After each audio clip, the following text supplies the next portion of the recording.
va donc attaquer le dernier point, qui là, pour le coup, alors,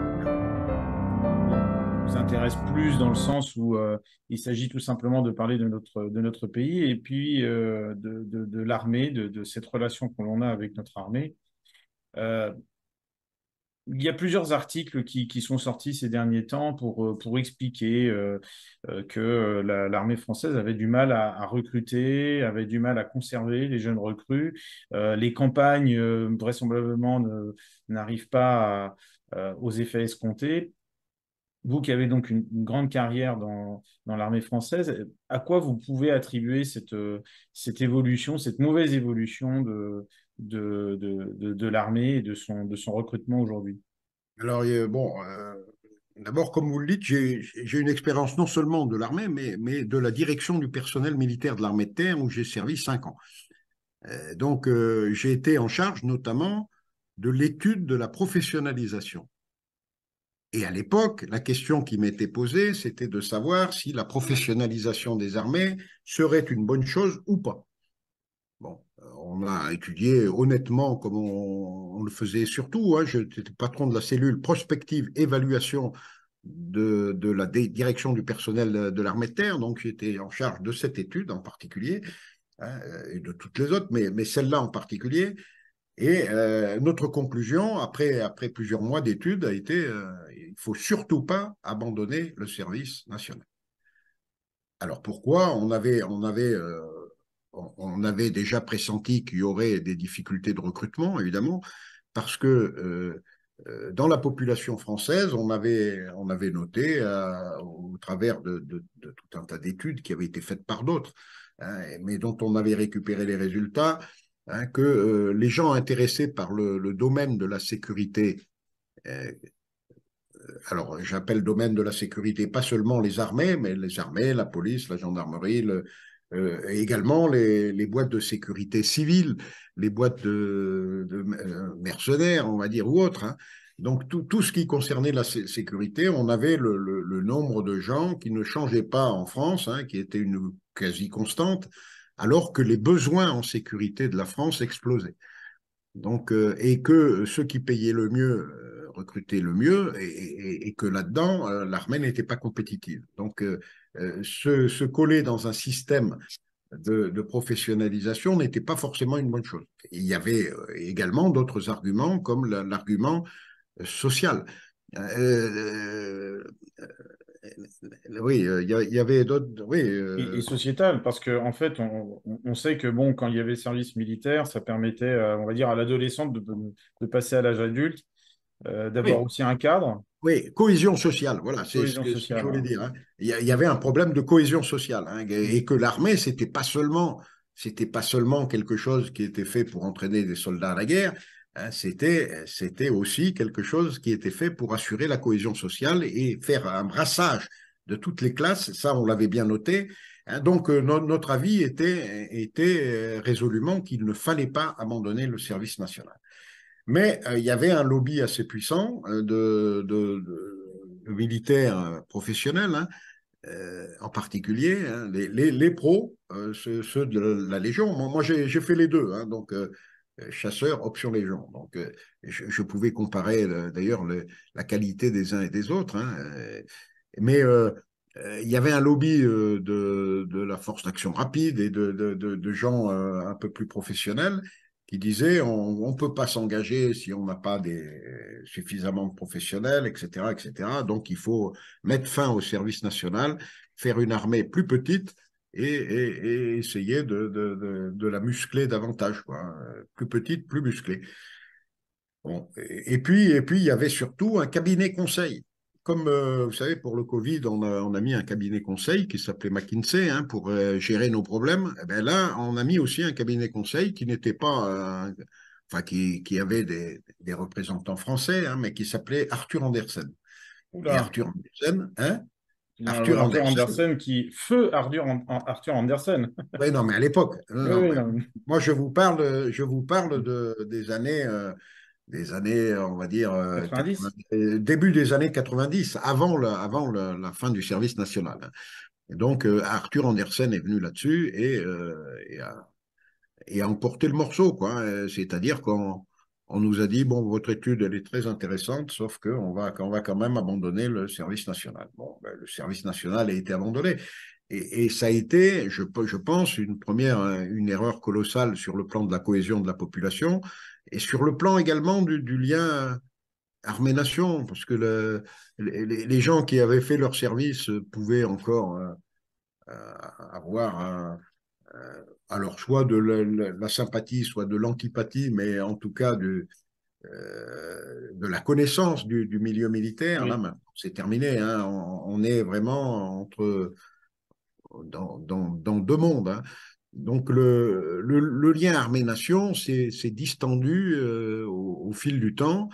Hein. Je me souviens, par exemple, hein, je vais vous donner un exemple concret, que lorsque j'étais adjoint à l'école d'application de l'infanterie, sous les ordres du général Poulet, décédé aujourd'hui, euh, on avait résolu pour les fêtes du 11 novembre d'associer les écoles. Et on avait écrit à tous les chefs d'établissement de la région, on avait envoyé des centaines de lettres, des centaines, pour la participation d'enfants avec leur maître à la cérémonie du 11 novembre à Montpellier, au monument aux morts, hein, pour essayer essayer de faire en sorte que les jeunes, et on ne parlait pas de jeunes étudiants, on parlait vraiment des petits, quoi, des classes d'enfants de 10, 11, 12 ans, quoi, pour leur rappeler la mémoire, etc., etc., quoi. Eh bien, on a reçu, sur les centaines, on a reçu enfin, la plupart, hein, quand les gens nous ont répondu, c'est-à-dire pas tout le monde, la plupart des réponses étaient négatives. Les chefs d'établissement disaient, oh, vous comprenez, les parents ne vont pas vouloir, etc., amener leurs enfants. Donc, nous, on ne peut pas imposer à qui que ce soit de venir. Hein. On ne leur demandait pas d'amener tout le monde. S'ils voulaient amener que les volontaires, au moins qu'ils fassent la proposition. Non. Et on a eu une seule école hein, sur plus d'une centaine, hein, une. C'est-à-dire que 99% des enseignants, on n'est plus, on n'était plus, et on était en 2000, hein, on n'était plus à l'époque des hussards de la République, hein, de ceux qui ont préparé Ouais. la génération de la guerre de 14. On était à la génération de 2000, hein, qui préparait la génération actuelle. Donc, bon, ça n'intéressait pas les enseignants, ça n'intéressait pas apparemment les parents d'élèves, selon les directions d'établissement. Hein. Moi, nous, on était obligés de se. Peut-être qu'il y en a qui auraient été intéressés, mais parce qu'il y avait certainement des enfants d'officiers de réserve au moins qui seraient venus. J'en suis persuadé. Mais non, non, ça les intéressait pas. Et donc, on s'est retrouvés, mais on a quand même eu une classe hein, pour être avec les élèves de l'école d'application de l'infanterie au monument aux morts, 11 novembre à Montpellier. C'était à Montpellier. Bon, voilà. Mais tout Mais ça, tout ça, oui. hein? Je disais, Allez-y. c'est, je dirais que ça contribue, enfin, ça participe. Tout à l'heure, on évoquait avec Manouchian, oui, vous avez cité ce poème de Jean Zay. Euh, aussi, on a habitué la population à ne pas aimer ces symboles. Et le Ouais. drapeau, Ouais, ouais, Marseillaise, par exemple, dans les compétitions sportives, bon, si elle n'est pas chantée, limite, c'est pas plus mal, parce que ça veut dire qu'après tout, voilà. ouais, ouais, ouais, La Marseillaise et le drapeau, c'est tout de suite extrémiste. ouais, Donc, ouais, c'est vrai d'accord. que pour la génération actuelle, cette identification-là, par les symboles, elle n'existe pas.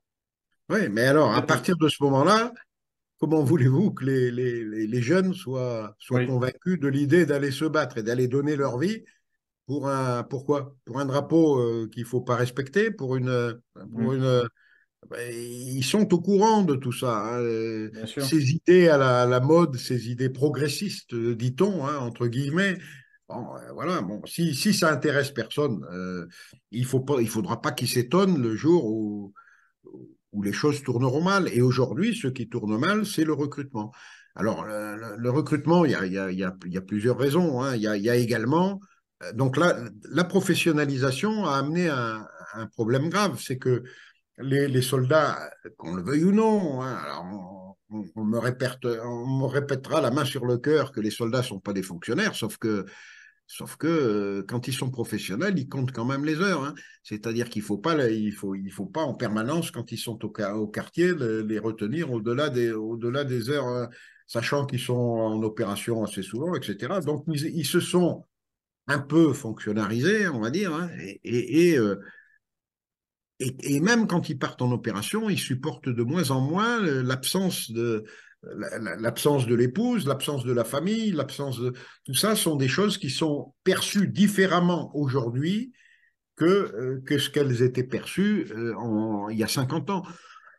Il y a 50 ans, bon, c'était quelque chose de normal. Aujourd'hui, bon, les heures, ça se compte, hein. Mais ça n'a pas frappé seulement que les militaires, hein. On le voit aussi dans Ouais, le domaine de la santé, hein. santé, ouais. Les toubibs, autrefois, c'était des toubibs qui faisaient 60 heures, hein. Dans les campagnes, c'est les toubibs de campagne, on n'en trouve plus des comme ça. C'est fini. Mm. Ils ont eux aussi leurs heures, hein, parce que la société entière est passée aux 35 heures, et etc., etc. Et tout ça, ça a affecté aussi la disponibilité de l'armée, et les soldats comprennent de moins en moins quand on leur demande plus de disponibilité que les voisins, quoi. Euh, il y a un moment ou un autre, ils se disent, attends, ça va 1 an, 2 ans, 3 ans, mais après, ils s'en Alors, vont. mm. Ils s'en vont. Donc, Alors, il y a de grosses difficultés à fidéliser ceux qu'on a recrutés. Et puis, le bouche à oreille fonctionnant, bon, il y a de grosses difficultés à recruter de mm. nouveaux personnels, Alors, hein. je comprends sur la partie, on va dire, humaine. Sur la partie matérielle, Ah oui, moyens, bien techniques, sûr, bien où est-ce sûr, qu'on en est aujourd'hui? On dit, par exemple, il est ressorti, suite à cette crise en Ukraine, que la France était absolument incapable de tenir bien sûr. enfin, l'armée française était incapable de tenir un conflit dit de haute intensité. Qu'en est-il exactement? Est-ce Oui, que oui, oui, non, vraiment... mais tout à fait. Alors, la France, à partir des années 90, elle a commencé à se dire, il faut engranger les dividendes de la paix. Maintenant, c'est fini, il n'y aura plus de guerre. Alors, en avant, on va réduire les budgets, on va réduire les effectifs, on va réduire. Et puis, il y a eu la professionnalisation qui est arrivée par-dessus, hein. Donc, tout ça, c'est tombé. Et comme il n'y avait plus de budget, les moyens aussi, et que le coût unitaire des matériels est devenu prohibitif, hein, avec le prix d'un avion d'aujourd'hui, un Rafale ou etc., on s'en payait 3 ou 4 hier, hein, pour le même prix avec les pilotes. Donc, c'est c'est devenu intenable. Alors, on a on n'a plus les moyens de nos ambitions, quoi. On a aujourd'hui, c'est simple, hein, je le disais dans une autre émission, hein, aujourd'hui en Ukraine, hein, c'est la guerre de 14, on va dire, hein. Les tranchées, les Hmm. positions tenues, etc. Bon. Donc, j'ai regardé, j'étais, en tant qu'adjoint de l'école d'application de l'infanterie, j'étais aussi directeur, j'avais 15 titres différents, j'étais directeur du musée de l'infanterie. Et au musée de l'infanterie, la première chose que je voyais en rentrant, il y avait un panneau sur lequel était donné le nombre de bataillons à 1 000 hommes qu'il y avait en 1914 pour entamer la guerre de 14 dans un pays qui ne comptait que 40 millions d'habitants, moins de 40 millions d'habitants. Pour démarrer la guerre de 14, rien que l'infanterie française avait 1080 bataillons à 1 000 hommes pour entamer la guerre de 14. 1080 bataillons à 1 000 hommes, c'est-à-dire un peu plus d'1 million de fantassins pour conquérir et occuper le terrain, comme ça se passe en Ukraine aujourd'hui, hein. 1080 bataillons. Aujourd'hui, il en reste 20. Oui, ça fait 20 bataillons d'infanterie à 1 000 hommes. On a 20 sur 1080. On est passé à 20 bataillons dans une population de 68 millions d'habitants. Voilà, c'est ça. L'armée française, c'est 20 bataillons d'infanterie. Et encore, ces 20 bataillons d'infanterie sont dispersés, pour certains, dans des territoires ultramarins, hein, et donc ils ne sont pas immédiatement disponibles. Aujourd'hui, si on devait aligner les forces françaises d'infanterie disponibles, allez, c'est 10 000 hommes. Et sur le front, ça tient 10 km ou 20 km de front. Et le front actuel en Ukraine, il fait 1000 kilomètres. Ouais. Donc on voit bien qu'on n'est pas de taille. Et au tout début de l'opération spéciale, ils faisaient 2600 kilomètres de front. 2600 kilomètres de front, ils ont attaqué les Russes, avec 150 000 hommes, ce qui s'est jamais passé dans l'histoire militaire, hein, et ce qui a été, pour moi, un exploit qui ne s'est jamais vu dans l'histoire militaire. Attaquer un pays entier avec 150 000 hommes, euh, jamais vu. Mais nous, aujourd'hui, je vous dis, si on doit aligner au maximum, on aura 10 bataillons d'infanterie. Hein, ça Et tu fera. disais que l'armée française tenait dans le Stade de France. Oui, oui, oui. C'est l'armée française. Bon, c'est quasiment. Alors, c'est l'effectif global, si vous voulez. En France, la sécurité, c'est 110 000 CRS. Enfin, oui, et policiers nationaux, quoi. Hein. La police, c'est 110 000. La gendarmerie, c'est 110 000 à peu près, hein, aujourd'hui, à un poil près. Hein. Et puis l'armée de terre, c'est moins que la police et moins que la gendarmerie. Hein. C'est-à-dire à peu près 100 000 hommes sur papier, c'est-à-dire en droit budgétaire. Après, si c'est pas respecté, évidemment, hein, parce qu'on a des difficultés de recrutement et que donc on n'a pas 100 000 hommes. Aujourd'hui, on a peut-être 90 000, peut-être encore moins. Euh, et, et en plus, qui ne sont pas recrutés. Hein. Ouais. Oui, Après, oui, ils n'arrivent pas à recruter. ils En n'arrivent matière, pas à recruter, donc on n'a pas grand monde. Hein. Et on ne peut pas faire la guerre avec ça. Ça n'est pas possible, parce que quand vous avez un effectif, il y a une partie qui est en formation. Et moins les soldats sont fidèles, plus il faut en former de nouveaux, de nouveaux, de nouveaux. Et le turnover augmente. Et plus le turnover augmente, plus la proportion de soldats en formation est importante. Et donc, moins le potentiel de soldats formés est important. Et là, bon, c'est mathématique. Hein, et on n'a plus de. Les gens ne font plus de maths. Hein, et les maths, elles sont là.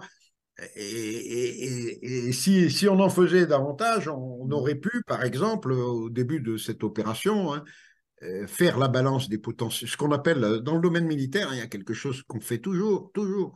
Avant d'attaquer une guerre ou une opération, on fait toujours ce qu'on appelle la balance des potentiels, c'est-à-dire qu'on examine les forces et les faiblesses de l'adversaire dans tous les domaines.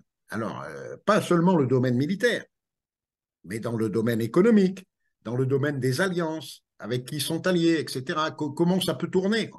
Tout ça, ça doit être étudié. Il y a une quarantaine ou une cinquantaine de critères à étudier, et ça n'a pas été fait, manifestement. Parce qu'on l'aurait fait, on se serait rendu compte que dès le premier jour, la guerre était ingagnable. bah oui, bien Et sûr. donc, elle était perdue. Si elle est ingagnable, c'est qu'elle est perdue. Elle est perdue parce que la balance des potentiels nous le dit. Alors justement, notamment dans les critères que vous évoquez, il y a certainement celui de l'industrie de défense. Ça avait créé un certain émoi dans la population de savoir qu'on donnait, enfin on donnait, on vendait nos canons César à l'Ukraine. Il faut un certain temps pour les fabriquer et on n'a pas aujourd'hui l'industrie nécessaire. Est-ce que vous pensez que malgré la dernière loi de programmation militaire, on arriverait malgré tout à récupérer une partie Non. de ce retard ou est-ce que Non, non, non, mais attendez, les lois de programmation militaire, il faut savoir ce que c'est. Hein. C'est un engagement sur 6 ans, 5 ans ou 6 ans. Je ne sais pas, Oui, aujourd'hui, c'est c'est ça. peut-être 6. Dans le Mm. temps, c'était 5. Bon, enfin, c'est un engagement de plusieurs années. Mais le président qui l'a fait, il n'est pas idiot. Hein. Il ne donne pas un sixième la première année, un sixième la deuxième année, un sixième la troisième année. Ce n'est pas comme ça que ça se passe. Le président, pendant les années où il gouverne, il en met le minimum et il rejette ça sur les années suivantes. C'est-à-dire qu'une loi de programmation, c'est pas linéaire, c'est censé croître au fil des ans. Seulement, généralement, au milieu de la loi de programmation nucléaire, militaire, l'exécutif change. Et à chaque fois qu'il change, il arrête tout et il recommence une nouvelle loi de programmation militaire. C'est-à-dire que les promesses d'augmentation très importantes qui étaient situées en fin de loi de programmation militaire qui vient d'être abandonnée, ceux-là, on les aura jamais. On redémarre en bas. Et donc, aucune loi, moi j'ai des lois de programmation militaire, j'en ai connu, on va dire, 6 ou 7 hein, au cours de ma carrière, et même davantage, parce que comme elle ne se terminait pas, elle est faite pour 6 ans, mais dans 3 ans, elle sera revue à la baisse hein, et rechangée. Alors, on promettra toujours demain des lendemains qui chantent, mais les lois de programmation militaire ne sont pas exécutées. Je n'en ai jamais connu une et elles ont toujours été, la réalité a toujours été très en dessous des lois de programmation militaire. Mais pas seulement ça. Les budgets, c'est pareil, le budget annuel. On vous promet que l'année prochaine, vous allez avoir tant d'argent. Seulement, en cours d'année, il se produit des problèmes, comme celui que M. le maire a souligné il y a quelques jours. C'est-à-dire qu'il s'est aperçu qu'il avait construit son budget sur une hypothèse de croissance de 1,4. Bon, brutalement, il s'aperçoit que ça ne sera pas 1,4, mais que ça sera 1. Et que donc, il faut 10 milliards de plus. Et les 10 milliards, il va falloir qu'il les trouve. Il va les trouver où? Il va les trouver sur les budgets des différents ministères qui vont être rabotés de 10 milliards. Mais en plus, pour l'année 2024, celle qu'on vit aujourd'hui, non seulement il va devoir trouver des milliards, mais même en mettant 1%, il nous trompe. Il nous trompe. C'est-à-dire qu'il n'y aura pas 1%. Le FMI ne donne pas 1%. La Banque mondiale ne donne pas 1%. Il y en a qui vont jusqu'à nous donner 0,6 ou 0,5% aujourd'hui et qui sont pourtant des gens optimistes d'habitude envers nous.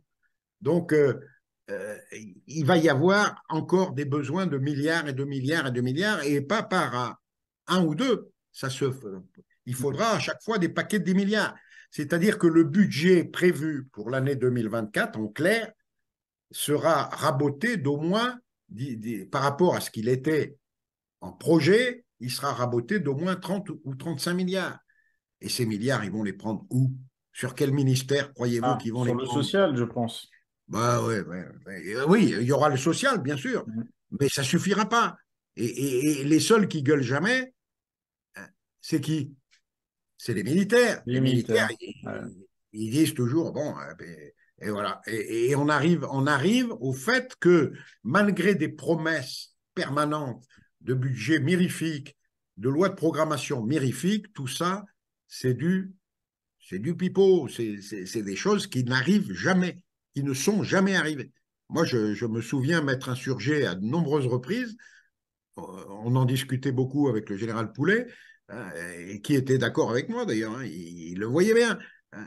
Les budgets annuels n'étaient jamais respectés, c'est-à-dire qu'à la fin de l'année, quand on regarde ce qu'on a réellement dépensé, alors que ce qui était prévu était bien plus élevé, eh bien à chaque fois, c'est du rabotage, du rabotage.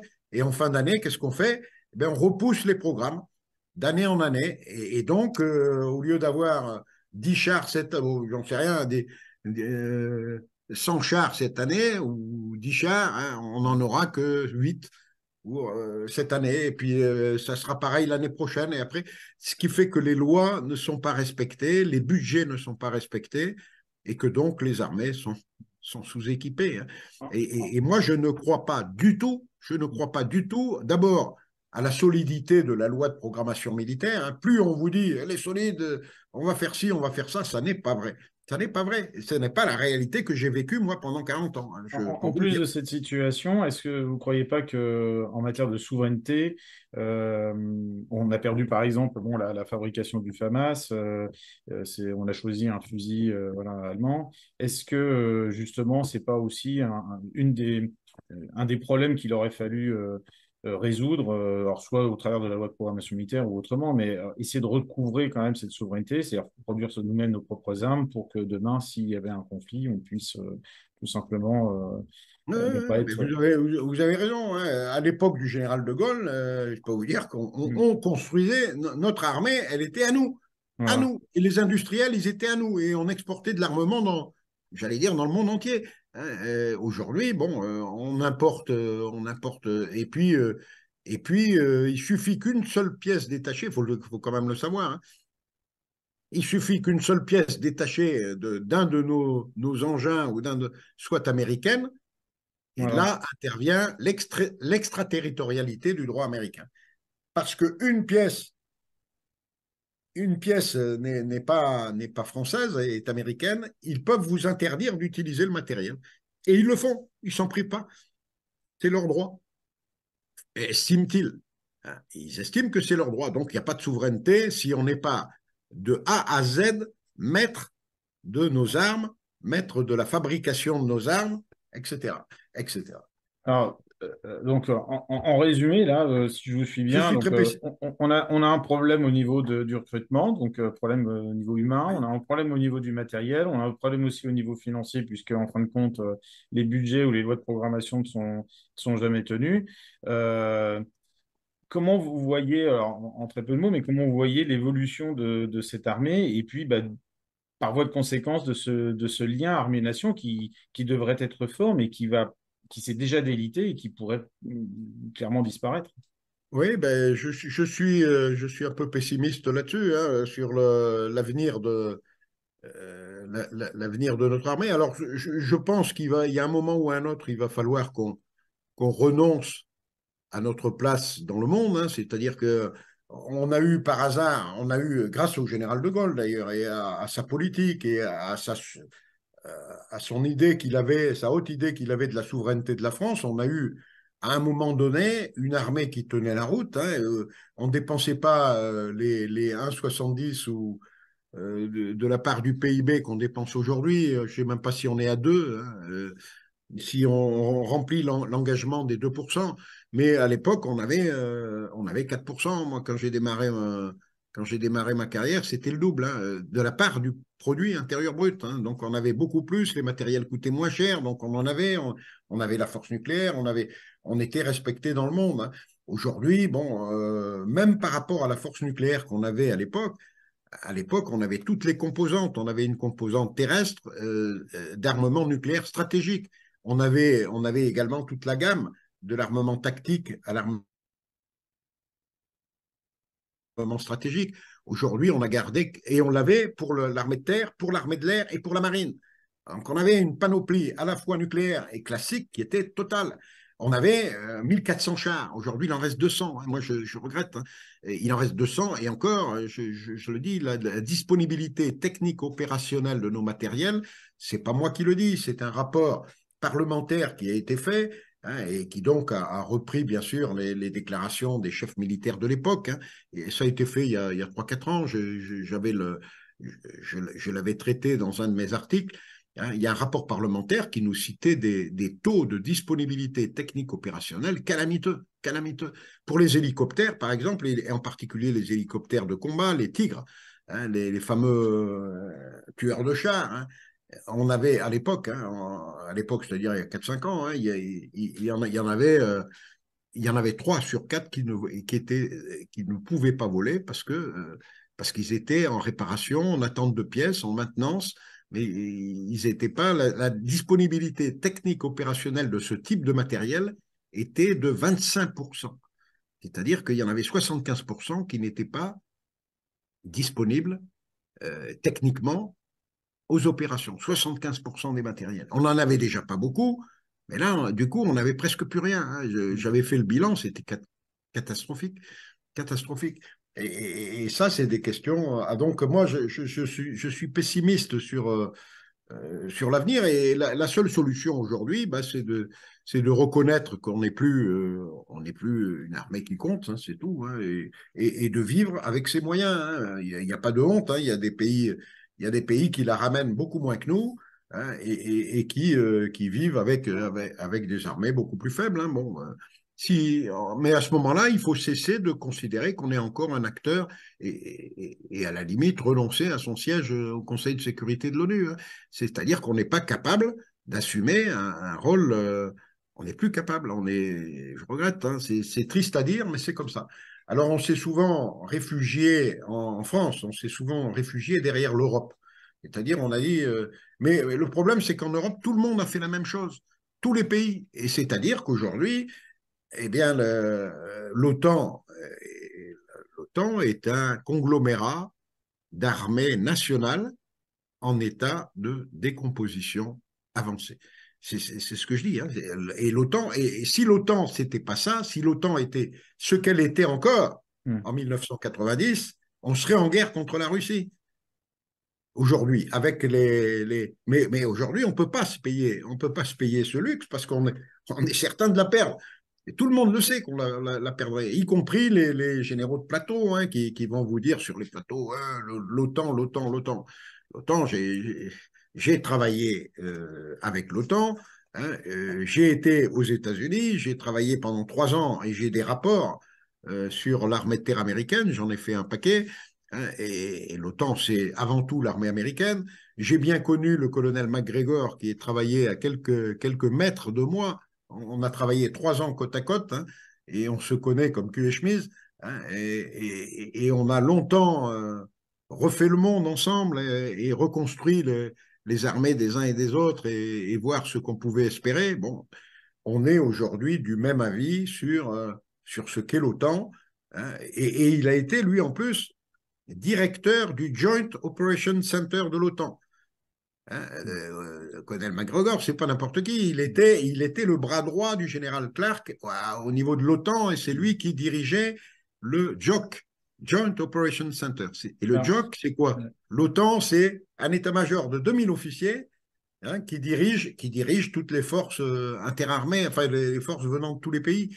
Et c'est lui qui dirigeait ça.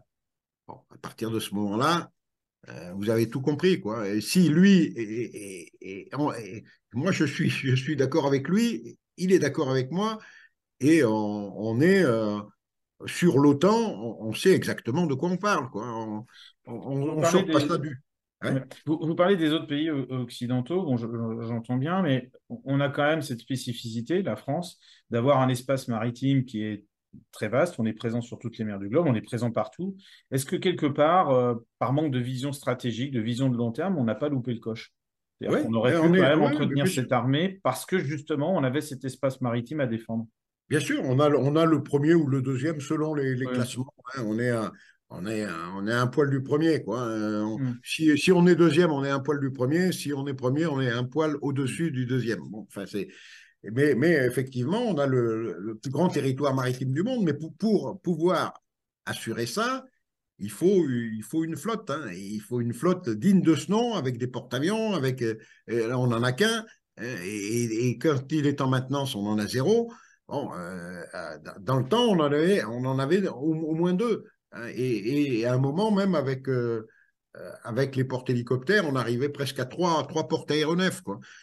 Donc aujourd'hui, on n'en a plus qu'un, et encore à mi-temps, enfin pas à mi-temps, mais il est en maintenance, c'est des trucs très sophistiqués, ça, les porte-avions, hein, et c'est en maintenance, on va dire, un quart du temps, quoi, hein, Hmm. plus d'un quart du temps, 30% du temps. Ok. Donc pendant 30% du temps, on n'a rien. Hein. Non, non, mais c'est vrai, on aurait dû tirer parti de ça, et puis on aurait dû surtout choisir les bons alliés, quoi. Pas des alliés qui nous tirent dans les pattes. Moi, c'est pas moi qui l'ai dit, hein, nous sommes en guerre contre l'Amérique. On est en guerre, une guerre terrible, c'est le président Mitterrand qui disait ça. Hein. Il disait ça à son ami Jean d'Ormesson. Ouais. Jean d'Ormesson, le journaliste aujourd'hui décédé, hein, mais Mitterrand lui disait, mais vous vous rendez pas compte, on est en guerre contre l'Amérique et les Français ne le savent pas. Une guerre impitoyable, une guerre sans mort, mais une guerre à mort. Déjà une guerre culturelle, quand on voit la façon dont ils nous abreuvent de leur Ouais, culture. ouais, ouais. On est en guerre et on s'est allié avec un pays qui nous fait la guerre, quoi, hein, qui nous pille nos contrats. Moi, je ne sais pas combien de contrats ils nous ont piqués. Je ne parle pas seulement des sous-marins, mais avant les sous-marins, il y avait les Airbus. On avait gagné le contrat des avions de transport pour l'armée américaine, qui était un contrat gigantesque. Hein. Et les militaires américains préféraient notre avion à l'avion Boeing. Hein. Donc, c'était quand même exceptionnel. Hein. On avait le marché américain. Eh bien non, à la dernière minute, ils ont changé la donne. Ils ont préféré perdre de l'argent, perdre de l'efficacité, perdre de tout, mais acheter américain. Bon, C'est-à-dire qu'ils n'ont pas laissé jouer la libre concurrence. Hein, ils aiment bien qu'on joue les règles du jeu mondial à Oui, condition que ça ait des avantages. voilà, Sinon, exactement, c'est quand c'est leurs cohérent, règles en à fait. eux. Donc, ça ne va pas. Hein. Alors, il y a un moment où ça ne peut pas durer, quoi. Ouais. Non, non, mais moi je suis pessimiste hein, sur le. Et donc, je pense que la seule manière de s'en sortir, ben, c'est d'en rabattre un peu, c'est-à-dire de se remettre à notre juste place, de cesser de pérorer sur la scène internationale, puisqu'on n'a pas les moyens. Hein. Quand on est fort, on peut parler fort, mais quand il n'y a pas de muscle, il faut arrêter de provoquer, arrêter de dire je vais mettre ma bombinette au profit de l'Europe, etc. Ça devient ridicule. Ça devient ridicule. Hein. Poutine, il rigole. Hein. Il Oui, rigole. oui, Hein. j'imagine. Ouais. Bon, Vous bah, écoutez, savez, merci à vous en tout cas. Et puis encore un grand merci pour tous ces éclaircissements.